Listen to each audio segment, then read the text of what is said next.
Seamos como aquellas vírgenes que esperando a los esposos se durmieron y que finalmente al escuchar el último llamado, desafortunadamente por no haberse preparado, quedaron excluidas del reino de los cielos. Que no sea esa nuestra experiencia, sino que seamos siervos fieles que puedan dar a la trompeta un sonido certero y que podamos, Señor, ayudar en la preparación de muchos para ver venir a Jesús en las nubes del cielo. Lo imploramos todo en el nombre de Jesús. Amén. Muy bien, vamos a abrir nuestras Biblias en Apocalipsis, el capítulo 13, muy bien, en esta mañana. Y vamos a dedicar nuestro estudio a entender un poco lo que es Apocalipsis, el capítulo 13. Vamos a recordar algunas cosas que tocamos la semana pasada con algunas personas que estuvieron aquí en el templo, pero vamos a tratar de entender cómo al final del tiempo es importante, mis queridos hermanos, que nosotros integremos tanto las profecías de Daniel con Apocalipsis y ante todos los eventos que transcurren en este momento. Muy bien, vamos a tratar también durante el mensaje en esta mañana de quitarnos de nuestra idea algunas cosas que como adventistas no deberíamos ni siquiera pensar, porque la Biblia es muy clara en los acontecimientos a los cuales nosotros debemos estar atentos. Muy bien, la interpretación de algunas profecías que no son correctas, muy bien, sobre todo el tema de Apocalipsis 17, y ante todo que esto cobra relevancia, especialmente desde el día de ayer por la elección de el nuevo dirigente del mundo católico. Y muchas veces nosotros nos dejamos distraer por algún comentario o alguna cosa que realmente no tendrían por qué preocuparnos, porque nada de eso está revelado a través de la palabra profética. ¿Está bien? Eso de un papa negro, eso de que Apocalipsis 17 hace referencia a los papas que se levantarán después de 1929, cuando el Vaticano restablece sus tierras, y muchas de estas situaciones que realmente nada tienen que ver con los acontecimientos proféticos. Muy bien, si bien hace parte del desarrollo de la historia de la humanidad, realmente no deben cobrar importancia para nosotros como iglesia. ¿Está bien? Lo mismo tiene que ver con el tema de la marca de la bestia y el microchip y todo esto, sobre todo ahorita que en el 2013, recuerden ustedes que la aprobada reforma de salud del gobierno Obama establece la implantación de un microchip, ¿cierto?, como identificación a todas las personas que vayan a participar del sistema de salud, que tampoco puede dejarnos desviar de nuestro objetivo principal. Muy bien, así que vamos a ir aclarando algunas de estas cosas, pero lo más importante, vamos a ver una integración de cómo el libro de Daniel y Apocalipsis cobran una relevancia importante para estos últimos días, y ante todo cómo se hacen un complemento. Muy bien, y por eso la sierva del Señor dice que deberíamos estar atentos a estas cosas. Muy bien, y vamos a hablar pues específicamente de este tema que finalmente será lo que desencadenará el tiempo de angustia predicho por los profetas, a lo cual nosotros no deberíamos tener tampoco temor, sino la confianza en que Dios en ese momento de angustia y de prueba para el pueblo de Dios, el Señor estará a nuestro lado. Amén. Es decir, los acontecimientos finales no deben convertirse en un temor para nosotros, sino deben convertirse en un momento de alegría. Jesús dijo: cuando veáis que sucedáis todas estas cosas, erguíos y levantad vuestra cabeza, porque vuestra redención está cerca. Muy bien, y lo más importante, hermanos, es entender que ha llegado el momento en que ya no hablamos de estos acontecimientos como algo que había de suceder en el futuro, ¿cierto?, sino como algo que nos tocará vivir a nosotros y a nuestros hijos en estos últimos tiempos. Muy bien, y que tal vez la situación más difícil para nosotros los adventistas es aceptar que tenemos que vivir ese momento. Muy bien, porque muchas veces es fácil decir que esto ocurrirá en el futuro, pero nosotros vivimos nuestra vida y hacemos nuestros planes, muy bien, como queramos estar aquí en esta tierra, porque sabemos que eso va a ocurrir en un futuro y de pronto no nos va a tocar vivirlo a nosotros. Pero otra cosa muy difícil, mis queridos hermanos, es tener que nosotros en este tiempo tomar decisiones para el Señor y de pronto no aferrarnos a las cosas del mundo, pensando más en las cosas de Dios. Esa va a ser la prueba tal vez más difícil, muy bien, para nosotros como pueblo adventista. Vamos a iniciar nuestro estudio, a abordar nuestro estudio, y quiero que presten y hagamos énfasis en esta parte, hermanos. El cumplimiento de Apocalipsis 13 y 14. Recuerden que cuando la Biblia fue escrita no fue escrita en capítulos. Muy bien, eso tenemos que tenerlo claro cuando nosotros estudiamos la Biblia. La Biblia no fue escrita en capítulos, fue una adaptación que se hace posterior, pero en los manuscritos originales no habían capítulos. Muy bien, así que lo que aparece en nuestra Biblia hoy como Apocalipsis 13 y 14, muy bien, tienen una correlación directa, muy bien, semejante con lo que había sido escrito por el profeta Daniel, especialmente en el capítulo 7. Y lo que yo quiero que noten es el paralelo especial que hay entre estos dos bosquejos de la Biblia, Daniel el capítulo 7 y Apocalipsis el capítulo 13 y 14. Recuerden que el libro de Daniel, y especialmente para las personas que no son de nuestra iglesia, el libro de Daniel se divide en capítulos proféticos y capítulos históricos. Los capítulos proféticos son el capítulo 2, 7, 8 y 9 y 11 y 12. Y que los 4 capítulos presentan la misma profecía, es decir, los mismos eventos históricos. ¿Está bien? Simplemente que en cada capítulo se le va dando algo más de interpretación a los acontecimientos. Lo mismo ocurre con Apocalipsis. Así que Apocalipsis capítulo 13 y 14 nos va a ayudar a entender un poco mejor lo que ocurre en este tiempo. Ahora fíjense el orden en que van los acontecimientos proféticos.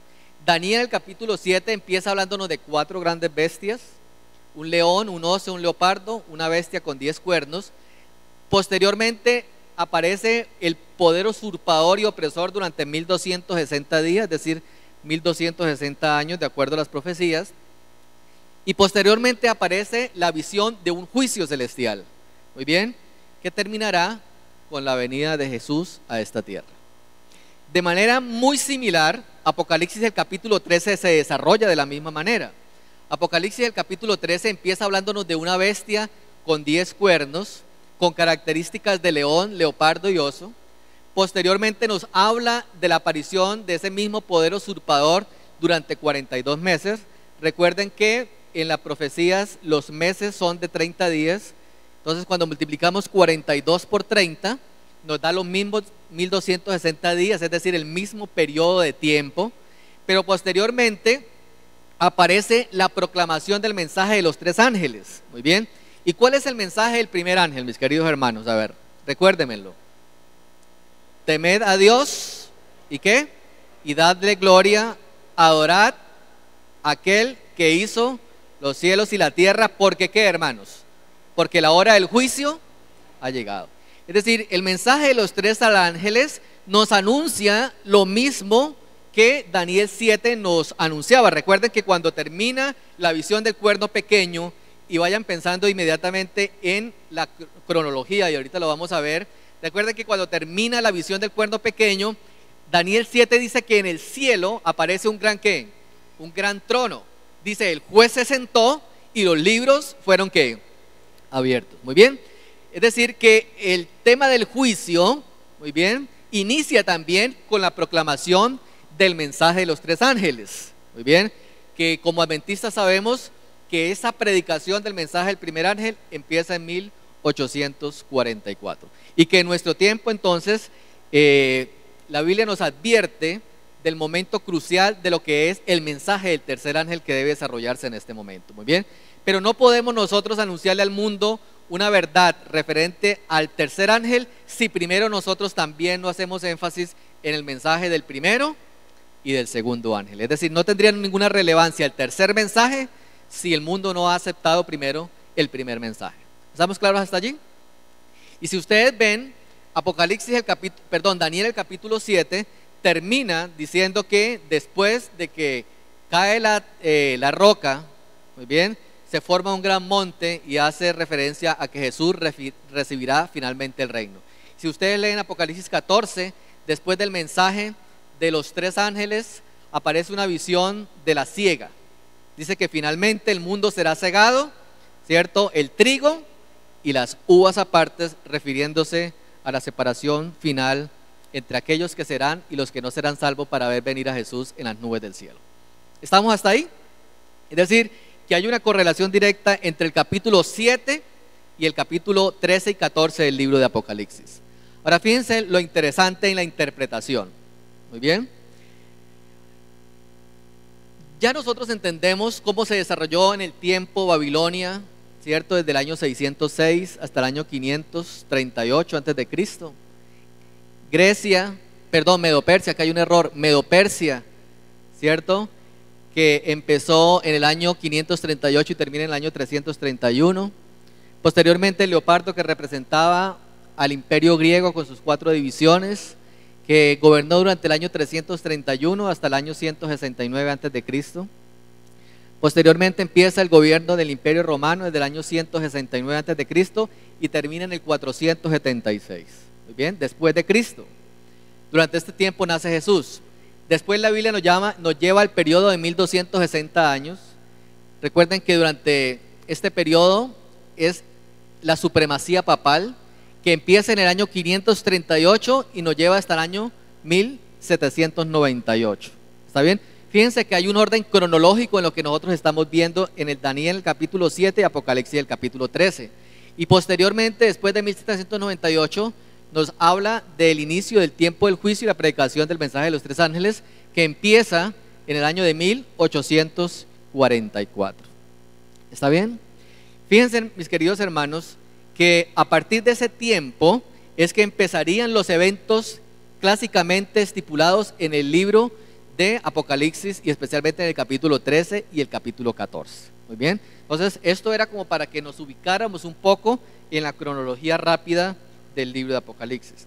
Ahora, el libro de Apocalipsis, el capítulo 13, nos habla de 3 sistemas o 3 poderes que se levantarán al tiempo. Vamos a leer Apocalipsis del capítulo 13. Muy bien, y vamos a desarrollar entonces claramente cómo se ha venido desarrollando en los últimos años y en los últimos meses, y entonces qué es lo que nosotros deberíamos estar atentos hacia el futuro. Dice el versículo 13, el versículo 1: me paré sobre la arena del mar y vi subir del mar una bestia que tenía 7 cabezas y 10 cuernos, y en sus cuernos 10 diademas, y sobre sus cabezas un nombre que blasfemo. Entonces, el primer sistema que nosotros vemos acá aparecer es la bestia que sube ¿de dónde? Que sube del mar. No vamos a leer específicamente versículo por versículo por cuestión del tiempo, pero esta bestia, muy bien, dice que va a recibir una herida mortal y que finalmente esa herida iba a ser ¿cómo? Sanada. Muy bien. Entonces tengamos presente esto. El segundo sistema que aparece en Apocalipsis el capítulo 13, el versículo 11. Dice: después vi otra bestia que subía de la tierra y tenía 2 cuernos semejantes a los de un cordero, pero hablaba como dragón. Muy bien. Entonces fíjense en algo interesante. Aparece una segunda bestia que sube ¿de qué? De la tierra. Y el evento más importante, es decir, en el cumplimiento final, es cuando esa bestia hable como ¿qué? Hable como dragón. Aquí el evento más importante de esta bestia que cobra relevancia hoy es cuando la herida mortal sea ¿cómo? Sea sanada. Es decir, los demás acontecimientos ya se desarrollaron en el tiempo. Muy bien. Pero en este momento el punto importante de estos 2 sistemas es la sanación de la herida y cuando la bestia que sube de la tierra hable como un dragón. Ahorita vamos a ir entendiendo poco a poco. Simplemente vamos a primero a ver la parte teológica como hermenéutica y después miramos el contexto actual. Y el tercer sistema que aparece aquí dice el versículo 12 lo siguiente: que la bestia que sube de la tierra ejerce toda la autoridad de la primera bestia en presencia de ella, y hace que la tierra y los moradores de ella adoren ¿a quién? A la primera bestia. Dice el versículo 14: y engaña a los moradores de la tierra con las señales que se le ha permitido hacer en presencia de la bestia, mandando a los moradores de la tierra que le hagan una imagen a la primera bestia que tiene la herida de espada y que vivió. Es decir, ahora esta bestia, la bestia que sube de la tierra, manda a todo el mundo, fíjense, a todos los moradores de la tierra que hagan una imagen ¿de qué? ¿De cuál bestia? De la bestia que sube ¿de qué? Del mar. ¿Y qué va a hacer finalmente esta bestia? va a hacer que todo el mundo reciba ¿una qué? Una marca. Y Apocalipsis 13 y 14, especialmente el capítulo 14, el mensaje del tercer ángel, hace la advertencia más solemne que nunca se haya pronunciado a los hombres. Dice: si alguno recibe la marca de la bestia en su mano o en su frente, él recibirá el vino de la ira de ¿qué? De la ira de Dios, que será vaciado en las 7 últimas plagas. Quiere decir, hermanos, que entender estos acontecimientos cobran relevancia tanto como para nosotros como para el mundo entero, porque esto no solamente fue escrito para la iglesia adventista, sino para el mundo entero. Muy bien, es decir, los desarrollos proféticos no solamente tienen importancia también aquí en la tierra, sino que son eventos cósmicos, es decir, el universo entero está involucrado en este último gran conflicto. Ahora miren lo más importante. Ahora vamos a interpretar esto mismo. ¿Está bien? Entonces la Biblia nos menciona en Daniel capítulo 7 que las bestias, el significado profético son sistemas políticos o religiosos que se levantarían en el mundo. Muy bien. Por eso nuestra manera de interpretar la profecía es el método historicista. Muy bien. Así que cuando nosotros estudiamos y hacemos la interpretación, entendemos que la bestia que sube del mar representa la supremacía del papado. Muy bien. Que la bestia que sube de la tierra representa la supremacía que obtendrían los Estados Unidos de Norteamérica. Muy bien. Y que la imagen de la bestia representa el protestantismo que dejará sus verdades cuando se formó la Reforma Protestante y que ahora se llama apóstata porque apoyará a el papado.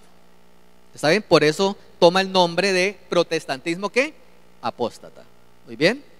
Y que esa forma de protestantismo apóstata se va a desarrollar de acuerdo a las profecías bíblicas, especialmente ¿en dónde? En los Estados Unidos de Norteamérica. Muy bien. ¿Para qué? Para imponer especialmente esto, la adoración obligatoria del domingo. Muy bien. ¿Y qué es lo que va a ocurrir? En Europa esto va a estar liderado por el papado, pero en América esto lo va a liberar el protestantismo, especialmente de los Estados Unidos de Norteamérica. ¿Estamos? Ok. Ahora miren algo interesante, hermanos. Los 3 mensajes angélicos, ¿cierto? Y el mensaje del primer ángel hace referencia tal vez a la advertencia de por qué debemos temer a Dios. Es decir, por qué nosotros tememos a Dios, o más bien, ¿qué es el temor a Dios? Muy bien. Y esto está directamente relacionado con el tema de la creación. Es decir, Dios empieza a hacer aquí como a mostrarnos cuál es la relación que hay entre el tema de la creación y el tema del juicio, y por qué Satanás se empeña en que la gente no conozca esto o se olvide de estos 2 temas. Muy bien. Hay un hecho interesante, mis queridos hermanos. Fíjense que el tema de la creación siempre ha estado directamente relacionado con el tema del juicio y del santuario especialmente. Muy bien. Y por eso ese mensaje ha sido dado a esta iglesia. Vamos a leer 3 versículos y yo quiero que noten una interacción muy importante que nosotros como iglesia debemos entender entre la creación y el juicio y el santuario, y por eso el mensaje del primer ángel hace una interacción entre eso: creación, ¿cierto? Juicio y santuario. Muy bien. Vamos a leer Daniel 8:14. Alguien que me lo lea en voz alta, por favor. Daniel capítulo 8, versículo 14. Es un versículo que conocemos, deberíamos conocer siempre de memoria como adventistas. ¿Ah? ¿Qué dice Daniel 8:14? Alguien que me lo lea en voz alta, por favor. Hermano Valencia.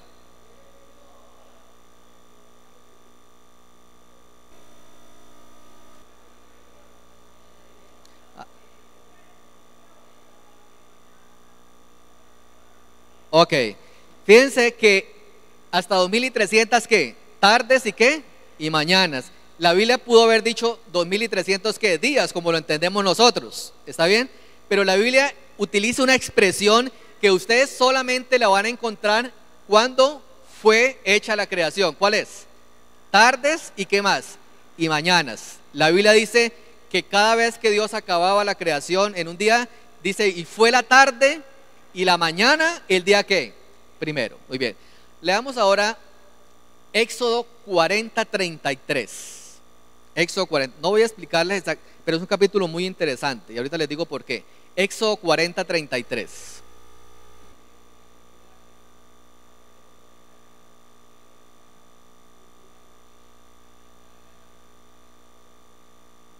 ¿Y acabó qué? Moisés ¿qué? Toda la obra. Esa misma expresión, ¿cierto? Solamente se encuentra en la Biblia en dos veces.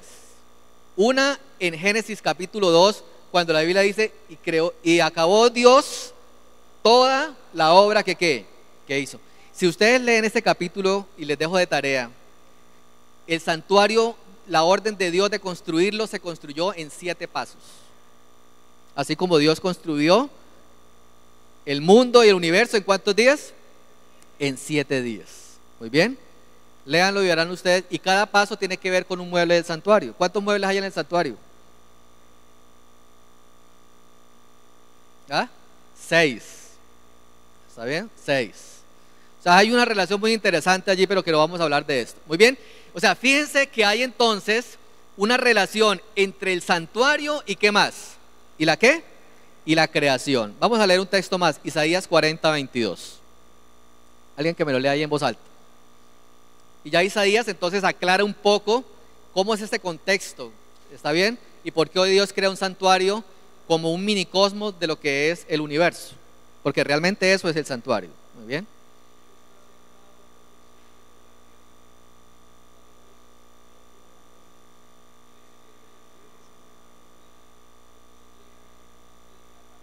Ok, esa misma expresión es la que se utiliza cuando, ¿cierto? Antiguamente se elevaba la carpa, muy bien, del santuario. Entonces fíjense en algo interesante. Hay una relación directa entre santuario y el juicio y ¿qué más? Y la creación. Pero la Biblia en el libro Apocalipsis nos da una nueva palabrita, y es que por esa razón debemos temer ¿a quién? A Dios. Entonces fíjense en algo interesante.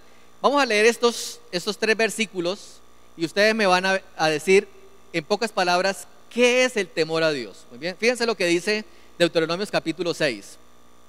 Estos son los mandamientos, estatutos y decretos que Jehová vuestro Dios mandó para que os enseñase, para que los pongáis por obra en la tierra a la cual pasáis vosotros para tomarla, para que temas a Jehová tu Dios, guardando todos sus estatutos y sus mandamientos que yo te mando, tú, tu hijo y el hijo de tu hijo, todos los días en tu vida, para que tus días sean prolongados.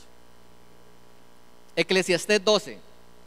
El fin de todo el discurso oído es este: teme a Dios y guarda sus mandamientos, porque esto es el todo del hombre. Y Dios traerá toda obra a juicio, juntamente con toda cosa encubierta, sea buena o sea mala. Muy bien. Y el Salmo 33 dice: he aquí el ojo de Jehová sobre los que le temen, sobre los que esperan en su misericordia. En pocas palabras, hermanos, ¿qué es el temor a Dios? Es obediencia ¿a qué? A sus mandamientos. ¿Y por qué razón? Porque en base a ellos Dios va a ejecutar ¿qué? El juicio. Y para nosotros llegar a ese estado, hermanos, ¿qué es lo que nosotros como seres humanos debemos entender y clarificar? La Biblia nos lo dice acá en el libro de Salmos. La única forma es que para nosotros Jesús sea real. Que los ojos de Jesús estén siempre ¿qué? Viéndonos. Cuando usted, hermano, pasa a esa experiencia de un Dios real, ¿está bien? Nuestra vida debe cambiar. ¿Ustedes recuerdan lo que dijo José cuando le llegó la tentación? Es decir, el asunto fue que Dios lo estaba ¿qué? Viendo. ¿Está bien? Hermanos, y es la única forma de que nosotros transformemos nuestro cristianismo informal a un cristianismo real. Es decir, la existencia de un Dios que tiene los ojos sobre quienes, sobre los que esperan en su misericordia. ¿Muy bien? Ahora fíjense en algo interesante. Entonces fíjense la estrategia del enemigo para los últimos días. Muy bien. Lo que empezó Dios en la creación es lo que Satanás ha tratado de destruir a través del tiempo. Muy bien. Así que Dios, nuestro Dios creador, estableció dos pilares fundamentales para los seres humanos. Uno, la adoración en sábado, ¿cierto? Por eso Dios bendijo, lo santificó, ¿cierto? Y estableció también ¿qué? Y fíjense que establece un sistema de ¿qué? De adoración, porque el tema principal del libro de Apocalipsis es el tema de adoración, es decir, ¿a quién adoramos? ¿Cómo estableció Dios que se iba a mirar la adoración desde un comienzo? Él estableció una señal o un sello, ¿está bien? Para que la familia humana, muy bien, pudiera adorarlo de la manera que Dios nos ha pedido. ¿Y cuál fue esa señal o ese sello? Estableció ¿qué? El sábado. Muy bien. Y ese sábado, ¿cierto? Lo instruyó de tal manera, por eso Dios es un Dios sabio y crea la semana, muy bien, como un sistema en el tiempo que no iba a envejecer, que los seres humanos no iban a olvidar, muy bien, para que cada 8 días nosotros recordáramos que Dios era nuestro ¿qué? Nuestro creador, y que de esa manera Dios se agradara de la adoración que nosotros le presentemos a Él. Muy bien. Fíjense, en el tiempo fue que Dios crea la manera de adorarlo. Muy bien. Porque lo demás, el tiempo lo va ¿qué? Destruyendo, pero el tiempo no se destruye en el tiempo. Ahora miren algo interesante, hermanos. Ahora, ¿qué trata de hacer Satanás? ¿Está bien? Lo primero que Satanás tiene que hacer para llevar a cabo sus planes es borrar del mundo, de la mente del hombre, que Dios no es el ¿qué? ¿No es el qué? No es el creador. Muy bien. Y eso lo ha tratado de implantar. Muy bien. Como Dios no es el creador, pero aun si Satanás borrara, ¿cierto?, de la teoría de la creación, en el mismo ser humano, hermanos, Dios, ¿cierto?, implantó sus mandamientos. ¿Recuerdan lo que dice Jeremías? Dice, después de aquellos días, ¿cierto?, escribiré mis mandamientos ya no en tablas de ¿qué? De piedra, sino en las tablas de ¿qué? ¿De qué? Del corazón. Es decir, en la misma naturaleza del hombre, hermanos, Dios ha puesto ¿qué? Su sello. Un niño no necesita, hermanos, que nosotros le enseñemos nada de religión para entender el respeto que el hijo debe tener ¿a quién? A sus padres. El mismo hombre sabe que matar a otro es ¿qué? Que robar. La mujer y los hombres saben que el adulterio, aunque sea como sea, ¿está bien? Pero miren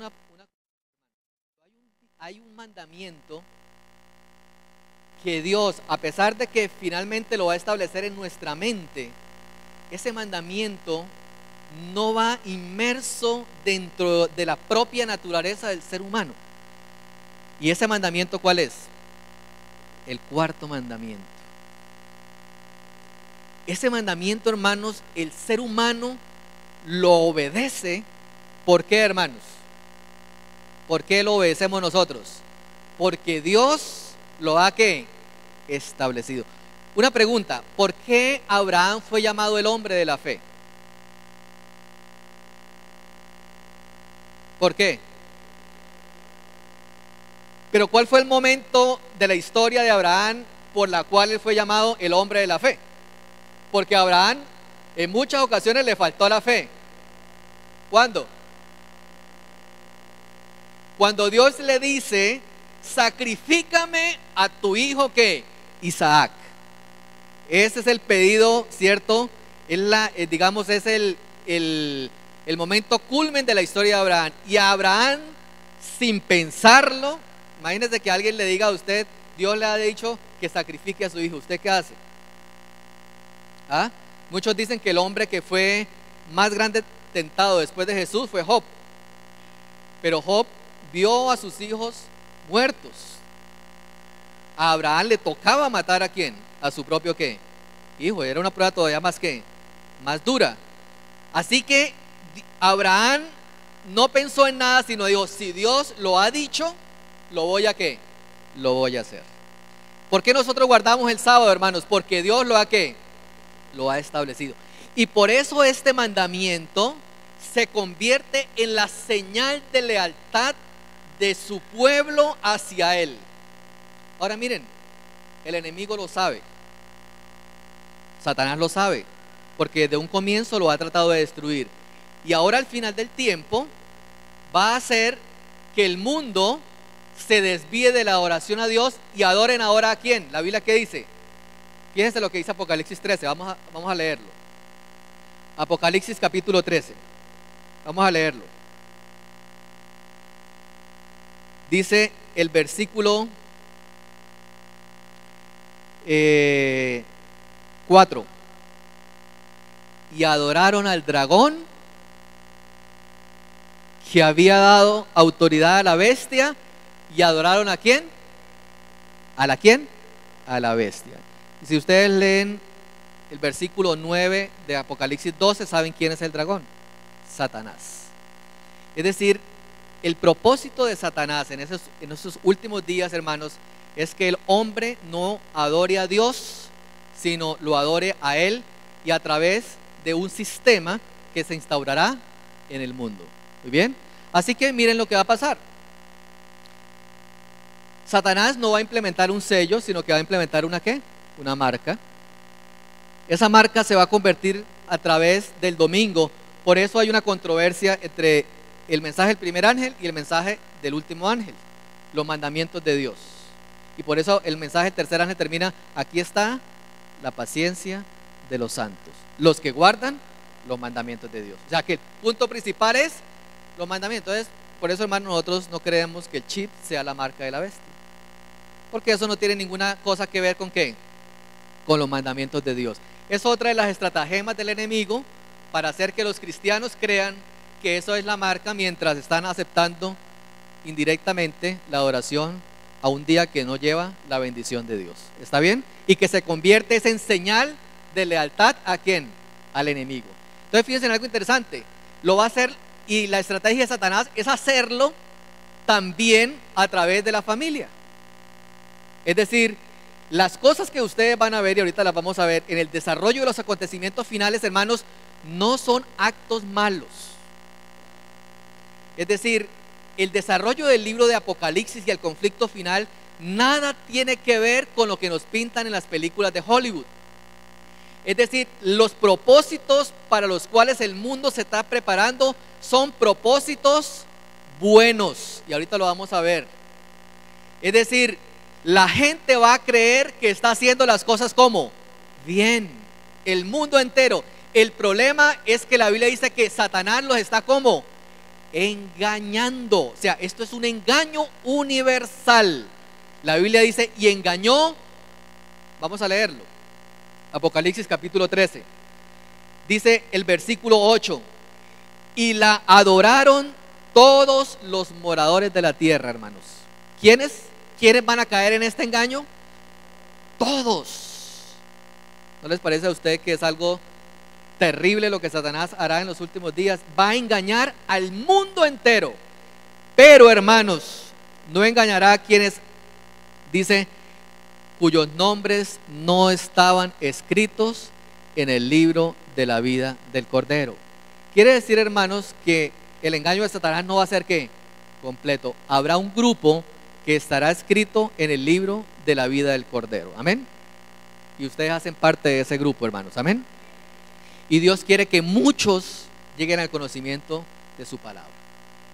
¿Vamos bien hasta ahí? Ok. Entonces, avancemos un poquito. Vamos a hablar entonces del primer tópico. Muy bien. La sanación de la herida. Muy bien. Y quiero que en este tópico presten atención, Porque fíjense en algo interesante. El hecho de alcanzar la supremacía significa que el sistema anterior debe caer. Me explico un poco. Voy a avanzar aquí un momento. Bueno, vamos aquí porque si no, pero ahorita me van a entender un poco mejor. Daniel, a partir del capítulo 2 y 7, 8 y 9, nos habla de todos los imperios que iban a seguirse uno tras otros. Ustedes lo recuerdan, ¿cierto? Surgió Babilonia, ¿y quién la vence? Medo-Persia. O sea, el otro sistema tiene que derrocar al anterior. Y eso es una constante en el levantamiento de los sistemas que hacen parte de la profecía bíblica. Muy bien. Entonces se levanta Babilonia, ¿y qué? Y suben los medos y los persas. Se sube Medo-Persia y Grecia, Roma papal. Hasta ahí eso nosotros siempre lo sabemos, pero nosotros nos quedamos ahí. Y era un enigma, Apocalipsis capítulo 17, porque no sabíamos cuál era ese sistema. Muy bien, pero fíjense en algo interesante. En 1798 ocurre la Revolución Francesa. Muy bien, y se levanta un sistema que Elena de White dice que era el ateísmo que se vio en la Revolución Francesa, y que Apocalipsis el capítulo 11 nos dice que ese sistema iba a aparecer. No podemos caer tampoco en el otro error de ir a interpretar sistemas que no aparezcan en la Biblia. En el mundo evangélico se piensa que los reyes que vienen del oriente son los chinos, pero los chinos no aparecen desde el punto de vista bíblico. Es decir, no podemos meter a China en este conflicto. ¿Está bien? Entonces, el sistema que se levanta en 1798 es el ateísmo, y ese ateísmo toma forma política como sistema en el comunismo. Los que vinieron la semana pasada recuerdan, no voy a detenerme en eso, pero recuerdan que cuando el papado quiso llegar por primera vez al poder en el año 538, debió derrocar primero a un sistema ideológico que se llamaba el arrianismo. ¿Recuerdan? Que lo profesaban tres tribus: los vándalos, los érulos y los ostrogodos. Hasta que ese sistema no fue destruido, el papado no llegó a ser la principal cabeza del mundo. En este momento, hace 20 años, vamos a ubicarnos en hace 20 años. ¿Por qué todavía no se podía hablar de la supremacía papal? Porque aún en el mundo había un sistema que había derrocado al papado, porque fue en la Revolución Francesa donde este sistema derroca al papado, y por eso estamos seguros de que la bestia que sube del abismo es el sexto rey que aparece en Apocalipsis 17, y ahorita lo vamos a clarificar. ¿Está bien? Para que quiten esa idea del papa que va a venir. ¿Está bien? No está hablando de las personas, porque Daniel, cuando habla de reyes, se refiere a reinos, no a personas en particular. ¿Está bien? Entonces fíjense en algo interesante. El comunismo se había esparcido, fíjense en algo interesante, por toda Europa Oriental y toda esta parte. Es decir, era un sistema ideológico que mientras estuviera gobernando en el mundo, hacía imposible que el papado lograra llegar a estar gobernando sobre el mundo entero. Entonces, el primer paso para avanzar en la supremacía tenía que hacerse con el derrocamiento de este sistema. ¿Está bien? Y eso ocurre en nuestros días. ¿Cuándo empezó este derrocamiento del sistema? En 1989, con la caída del muro de Berlín. ¿Está bien? Esto se sabe 10 años después, es decir, en el año 2000 es donde se empieza a ver todo lo que había ocurrido con la caída del comunismo, y cómo Juan Pablo II, en ese momento el líder del Vaticano, se alió con los Estados Unidos para derrocar a este enemigo común.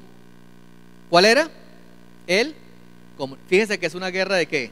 De poderes, como ocurría en el tiempo de Daniel. Muy bien. Con esto, entonces desaparece de la esfera profética este sistema, la bestia que sube del abismo. Por eso en Apocalipsis 13 ya la bestia que sube del abismo, en Apocalipsis 11 ya no ¿qué? Ya no aparece. ¿Está bien? Pero había otra ideología en el mundo que también era importante que empezara a caer para que el papado se consolidara. ¿Está bien? O para que el cristianismo se consolidara. y era el mundo islámico. ¿Está bien? El mundo islámico, por su posición fundamentalista, era una oposición constante ¿a quién? Al papado. Incluso ustedes saben que uno de los grandes errores de Benedicto XVI, lo recuerdan en el 2006, en uno de sus discursos, fue que expresó de la manera que él sabe y con la cual él comparte, pero que le tocó después por fines políticos solamente disculparse, es que el mundo islam era enemigo, ¿cierto?, del mundo occidental, y que por tanto el papado no acepta, ¿cierto?, la posición del mundo islámico. Pero fíjense en algo interesante, ¿cierto? Fíjense que el mundo islámico entonces estaba gobernando toda la parte del norte de África y todo lo que era el Medio Oriente. Muy bien. El resto, lo que es América, Australia y el sur de África, son países, digamos, cristianos, es decir, no hay ningún problema allí. El problema era en el norte de África, todo lo que era Europa Oriental, ¿cierto?, Asia y China, ¿cierto?, con la filosofía comunista, porque esto era, allí está gran parte, casi digamos la mitad de la población del mundo. ¿Está bien? Entonces fíjense en algo interesante. Desde hace 3 años, ¿cierto?, empieza entonces la lucha del papado y los Estados Unidos contra el mundo islámico. Muy bien. Y son las teorías de Occidente lo que hacen finalmente que los jóvenes de Marruecos, que fue el primer país que empieza lo que hoy llaman la primavera árabe, que los jóvenes de Marruecos que viajaban hacia Europa, muy bien, empezaran a despertarse a través de las redes de internet y a ver que el mundo occidental no era lo que el mundo islámico les presentaba. ¿Está bien? Y que las oportunidades que se daban en Occidente le ofrecían, ¿cierto?, a ellos también grandes oportunidades. Y empieza, hermanos, una revuelta en el mundo islámico, ¿cierto?, que no vamos a hablar de eso también, que hacen que se empiecen a derrocar todos aquellos gobiernos autoritarios y ahora empiezan a ejercerse ¿qué? Sistemas democráticos que permiten que tanto los Estados Unidos como el papado vayan a tener influencia en los próximos años. ¿Estamos hasta ahí? Ok. Entonces, esta secuencia de 1929, aunque digámoslo coincidencialmente, sería una interpretación de Apocalipsis 17, pero hermanos, esto no tiene nada que ver en la interpretación. Esto es una interpretación de grupos separatistas de nuestra iglesia. ¿Está bien? Y aquí asustarnos con que el próximo papa es un papa negro o es un papa de otra. ¿Quién será el próximo papa? Es la pregunta de ahorita, ¿cierto? Era la misma inquietud de hace 8 años. Hay muchos candidatos, ¿cierto? Un americano que sería muy interesante si llegara a elegirse, porque habría ahora sí toda una alianza de Estados Unidos, ¿cierto?, y el papado. Muy bien.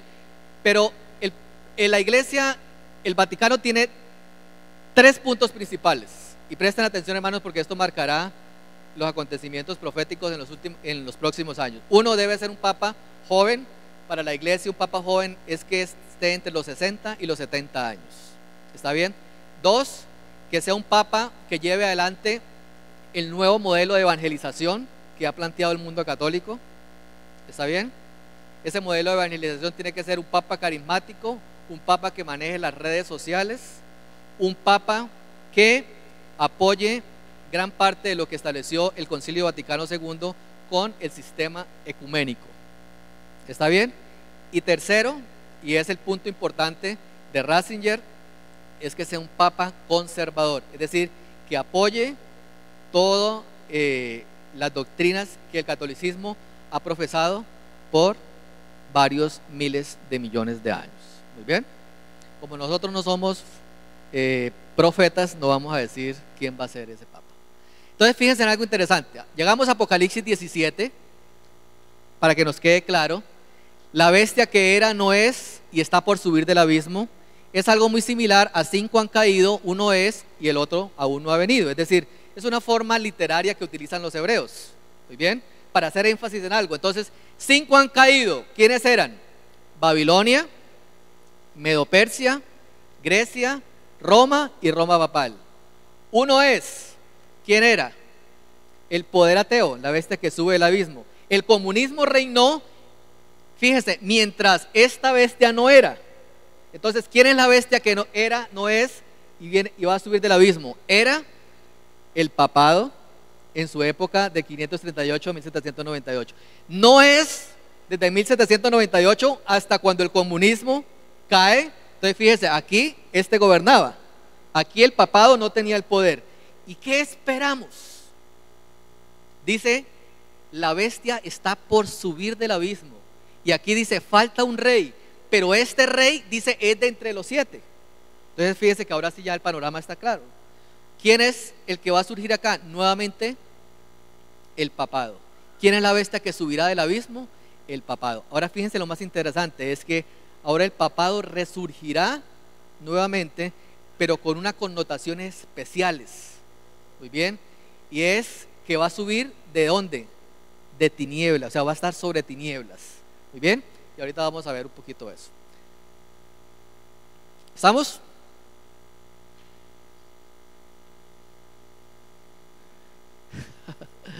Yo siempre le digo lo mismo, pero me van a perdonar. Ahora sí vamos a empezar el temita.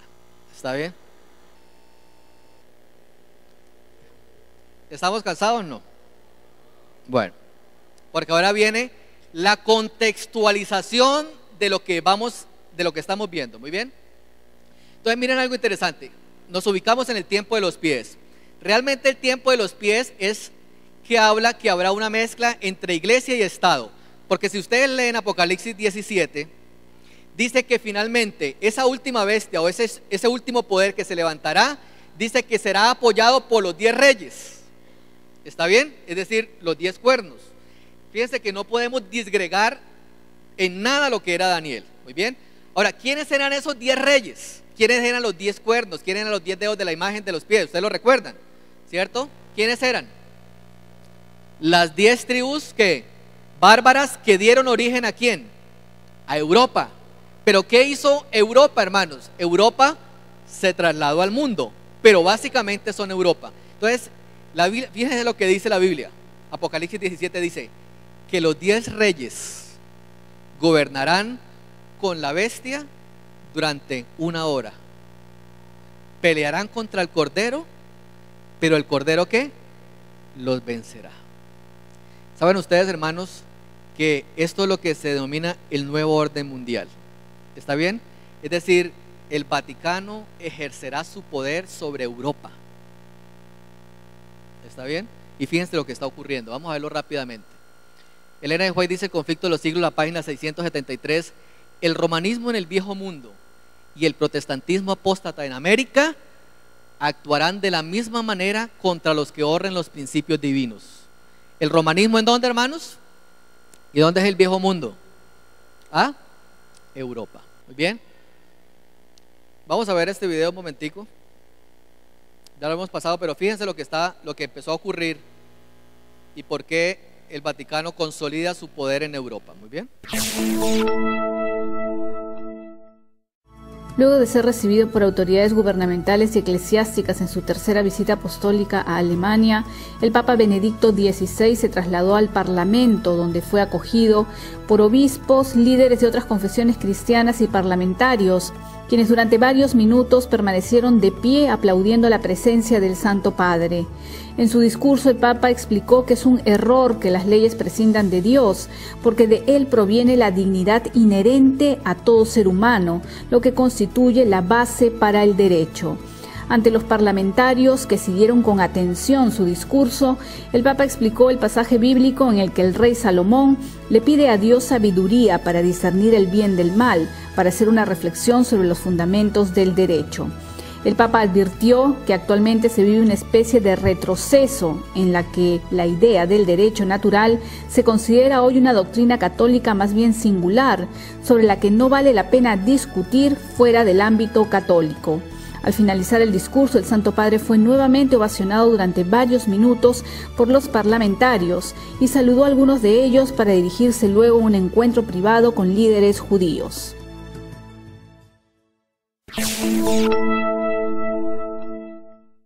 Empieza todo esto que ya lo hemos visto, pero solamente para que ustedes noten.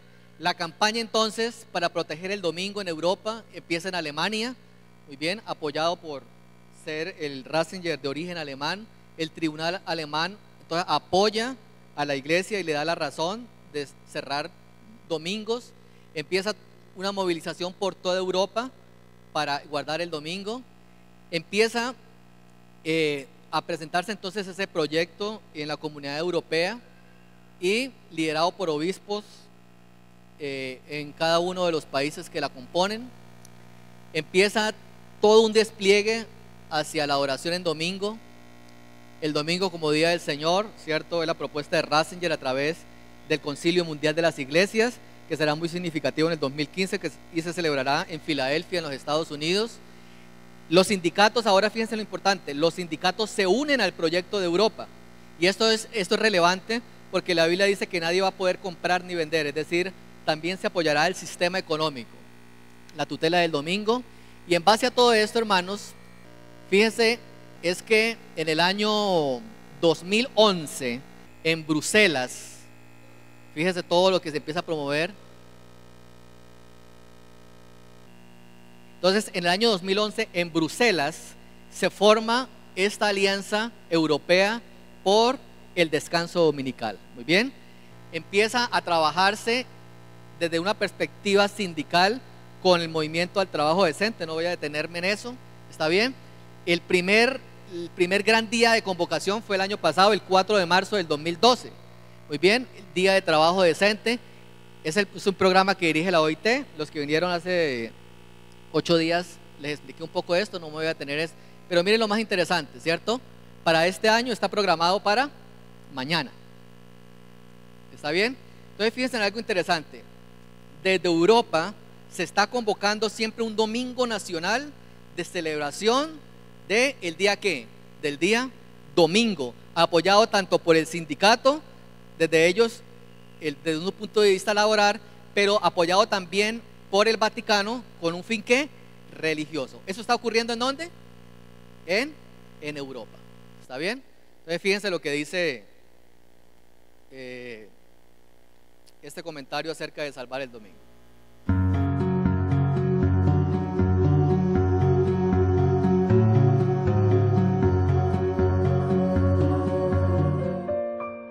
Bienvenidos. Salvar el domingo. En el Parlamento Europeo hay una iniciativa en curso con el fin de proteger el domingo como un día de descanso semanal en la legislación de los Estados miembros y también en la legislación comunitaria de la Unión Europea. Se trata de una moción muy importante que considero hay que apoyar. No cabe duda de que la pérdida del domingo como un día festivo y la ampliación de los horarios comerciales y de los días festivos en que podrían abrir los comercios comportaría el aumento de las personas que deberían dedicar aquellas horas y aquellos días al trabajo. Eso haría que disminuyera la dedicación de muchas personas a su familia, especialmente durante las fiestas. También es previsible que en aquellos matrimonios y familias, alguno de cuyos miembros trabaje, no siempre coincidirían ni los horarios ni sobre todo los días festivos en que uno u otro debería trabajar. Ello dificultaría el que toda la familia pueda reunirse en algunos momentos del día, especialmente en los días festivos. Esa incidencia negativa sobre la familia tiene mucha importancia y conviene valorarla debidamente a fin de evitar un proceso que pueda llevar a la total liberalización de los horarios comerciales. Porque el matrimonio y la familia son instituciones capitales para el bien de las personas y de la propia sociedad. Dijimos que Satanás sabe manejar la situación, ¿cierto? Y se copia de lo que Dios ha hecho para llevar a cabo sus engaños. Entonces fíjense en algo interesante. ¿Cómo hablará una nación? Porque ahora vamos a entrar, ¿por qué Estados Unidos hablará como qué? Como dragón. Muy bien, la segunda parte. O sea que ya saben cuánto nos espera todavía para terminar el sermón. Son 3 partes, cada parte, 1 hora. No. Nos regalen en 15 minuticos más, ¿sí? El que se quiera ir, tranquilo hermano, no hay ningún problema. ¿Cómo hablará una nación? Por medio de sus leyes y de sus cuerpos, ¿qué? Legislativo. Fíjense lo que dice Elena de White en la página 361. El hablar de la nación son los actos de sus autoridades legislativas y ¿qué más? Y judiciales. Entonces, ¿cuándo los Estados Unidos hablará como un dragón? ¿cierto? ¿Cuándo lo hará? Fíjense en algo interesante. Cuando las iglesias principales, dice Conflicto de los Siglos en la página 363, cuando las iglesias principales de los Estados Unidos, uniéndose en puntos comunes de doctrina, influyan sobre el Estado para que impongan los decretos y las instituciones de ellas, entonces la América protestante habrá formado una imagen de la ¿qué? De la jerarquía romana, y la inflicción de penas civiles contra los disidentes vendrá ¿qué? Por sí sola. Es decir, Estados Unidos hablará como dragón cuando las iglesias protestantes de los Estados Unidos se unan en puntos comunes para hacer ¿qué? Cumplir sus decisiones. Ahora miren lo que viene ocurriendo en los Estados Unidos. El Papa Ratzinger empieza una campaña, y la iglesia ha empezado una campaña con este fin, de pedirle a los políticos católicos coherencia con su pertenencia a la iglesia. Nuevamente el Papa le pide a los políticos que busquen el bien común en coherencia con la iglesia. Muy bien. No olvidar ley de Dios ni enseñanzas de la iglesia en la vida pública. Responsabilidad ante Dios es decisiva para el recto desempeño político. Es decir, hermanos, el mensaje del papado es: la política debe apoyar ¿qué? ¿La qué? La religión. Y en ese punto, hermanos, es que Estados Unidos hace una imagen de la jerarquía romana. Por eso Elena de White dice en el Conflicto de los Siglos que para entender qué es la imagen, debemos entender cómo se formó el papado. Dice, cuando la iglesia, ¿cierto?, apoyada por el poder civil, utilizó el poder para seguir al cristianismo, de esa misma manera se formará la imagen de la bestia. Entonces la pregunta clave es, hermanos, ¿para qué Satanás está finalmente permitiendo que la iglesia y el Estado se unan, hermanos? ¿Para qué es? ¿Para qué?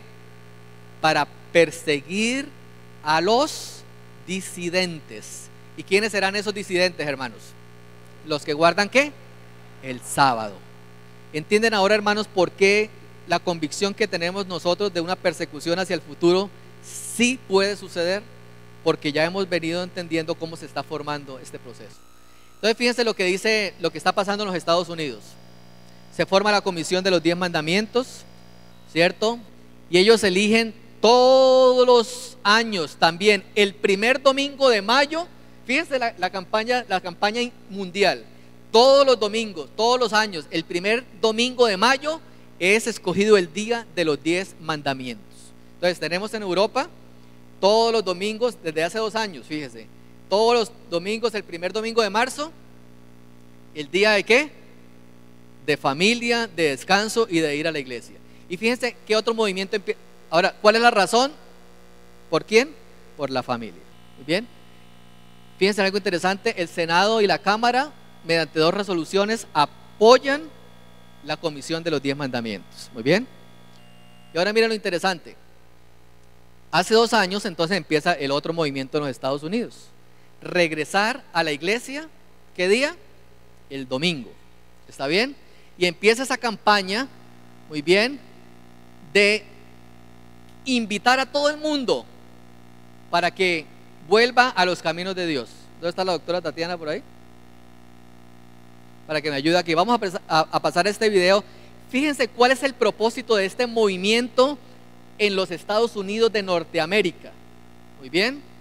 ¿Y por qué es tan importante, hermanos, el momento entonces en el cual estamos viviendo?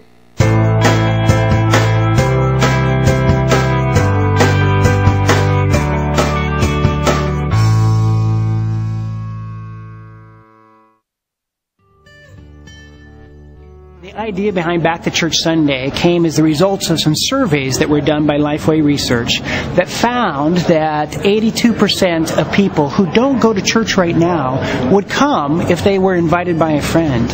And yet, in the last year, in the church, only 2% of church members have invited an unchurched person to church. We tell people all the time, invite your friends, but when you have a special day or a special series, that kind of gives people the extra motivation to say, okay, this is the time I really need to do it. And so I just think it adds a great motivation for Christians to bring their friends. Well, one of the things that I have discovered is that it's very difficult for people to walk into somebody else's church. It's an intimidating experience. And I think Back to Church Sunday gives people the opportunity and the excuse to go back to church.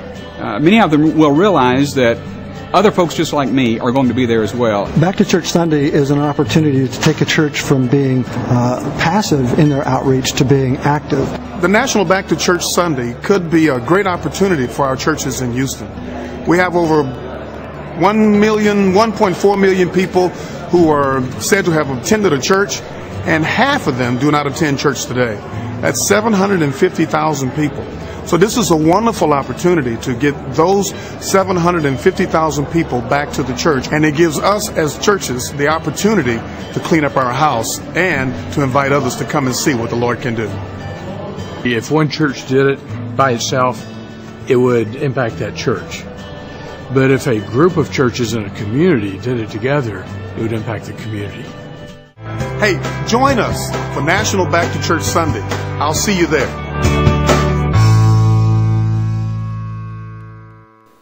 Fíjense, vamos a terminar con unos textos del conflicto de los siglos. Dice Elena de White: y téngase presente que Roma se jacta de no variar jamás. Los principios de Gregorio VII y de Inocencio III son aún los principios de la Iglesia Católica Romana, y si solo tuviese el poder, los pondría en vigor con tanta fuerza hoy como en siglos pasados. Poco saben los protestantes de lo que están haciendo al proponerse en aceptar la ayuda de Roma en la tarea de exaltar ¿qué? El domingo. Mientras ellos tratan de realizar su propósito, Roma tiene su mira puesta en el restablecimiento de su poder y tiende a recuperar su supremacía perdida. Miren lo interesante: establezcase en los Estados Unidos el principio de que la Iglesia puede emplear o dirigir el poder del Estado, que las leyes civiles pueden hacer obligatoria la observancia religiosa. En una palabra, que la autoridad de la Iglesia con la del Estado deba dominar las conciencias, y el triunfo de Roma quedará asegurado en la gran República del Norte. ¿Por qué es importante esto, hermanos? Dice Elena de White que cuando eso nosotros empecemos a ver que va a ocurrir, dice ella, entonces sabremos que ha llegado el tiempo en que se verá la asombrosa obra de Satanás y que el fin está, como hermanos, está cerca. ¿Cierto? Ahora fíjense, simplemente quiero dejar claridad en este aspecto del sello de Dios. ¿Por qué el sábado es tan importante en esta generación? ¿Está bien? El sábado pasado en el sermón el doctor Nelson Iván hablaba del sellamiento a través del Espíritu Santo. ¿Está bien? Entonces el sellamiento lo debemos ver en dos ópticas. ¿Está bien? El sello de Dios. La que nos interesa a nosotros son ambas, pero también a nosotros hace énfasis en el sellamiento escatológico. Entonces, ¿quién habla del sello del Espíritu? Pablo, en sus epístolas, lo leímos, Efesios, Romanos. ¿Quién habla del sellamiento escatológico? Juan. ¿En dónde? En el libro de Apocalipsis. ¿Para quién es el sello primario? Para todos los que acepten al Señor. ¿Para quién es el sello secundario? Solo para un grupo que vivirá en los últimos días. ¿Cuál es el objetivo del sello primario? La garantía de la salvación. Es decir, si nosotros somos sellados por el Espíritu, estamos garantizados. ¿Para quién es el sello secundario? ¿Qué nos garantiza? La supervivencia en el tiempo de angustia. ¿Recuerdan cuando yo les expliqué cuando los judíos iban a salir de Egipto? Pusieron un sello en las puertas para que el ángel los identificara, y sobre ellos no pasó el ángel destructor. Entonces el sellamiento nos va a garantizar a nosotros supervivencia en el tiempo de angustia. ¿Está bien? Se recibe en el momento de aceptar a Jesús, el sello por el Espíritu Santo. Se recibe al final del proceso de verificación en el santuario celestial, porque vivimos en el momento del juicio. Muy bien. Y este sello, en el tiempo de Pablo, ya él hablaba de que, dice, habiste, fuiste sellado, es decir, ya existía el sello, pero en el tiempo de Juan no se había, cierto, recibido. Dice que él lo veía que lo recibirían los 144,000. ¿Y cuál es este sello, hermanos? Es el sello ¿de qué? Del sábado. Termino leyéndole lo siguiente. Dice Elena de White, hablando de la ley dominical y el domingo, dice: como el acercamiento de los ejércitos romanos fue para los discípulos una señal de la inminente destrucción de Jerusalén, esta apostasía podrá para nosotros ser una señal de que se llegó al límite de la tolerancia de Dios, de que nuestra nación colmó la medida de su iniquidad y de que el ángel de la misericordia está por emprender el vuelo para nunca más volver. Eso significa que el tiempo de la gracia está próximo ¿a qué? A terminar. Y dice, termina ella en Joyas de los Testimonios tomo 2, dice: los hijos de Dios se verán entonces sumidos en aquellas escenas de aflicción y de angustia que los profetas describieron como el tiempo de angustia de Jacob. Ahora, mis hermanos, ¿vivimos en un tiempo importante de la historia de la humanidad? Claro que sí. Hermanos, y es el momento de cimentar nuestra fe y de que lo que habíamos creído durante tantos años como algo que iba a ocurrir en el futuro, ahora podemos verlo palpando nuestros ojos que está ocurriendo delante. El problema, hermanos, es se está cumpliendo también otra profecía, y es que nos hemos quedado dormidos y somos insensibles ante los acontecimientos que se desarrollan en derredor nuestro, porque el mundo, hermanos, nos ha quitado esa sensibilidad. El trabajo, las ocupaciones, el colegio, la universidad, el pensar en el futuro nos quita a nosotros, nos arrebata, hermanos, el hecho de que vivimos en los momentos en que el Señor ha dicho que esta iglesia debe prepararse para encontrarse con el Señor. ¿A cuánto le gustaría, hermanos, decirle al Señor que cambie ese corazón y podamos sentir que vivimos en los últimos días de la historia de la humanidad? Vamos a colocarnos de pies y vamos a entonar las estrofas del himno 172. Vamos a cantarlo con gozo en nuestros corazones, hermanos. Vamos a cantar la primera y la última estrofa, ¿está bien? Y terminamos con una oración en esta mañana, ¿muy bien? Pero mis queridos hermanos, el mensaje es que vivimos en tiempos importantes de la historia de la humanidad y que lo que usted ha creído durante tantos años, ¿cierto? Como que iba a suceder en un futuro, ahora podemos ver que Jesús viene pronto, ¿está bien? Y por eso, hermanos, si el mundo se está preparando, ¿cierto?, para evangelizarse, ¿cuánto más nosotros por llevar al mundo hacia la verdad? ¿Muy bien?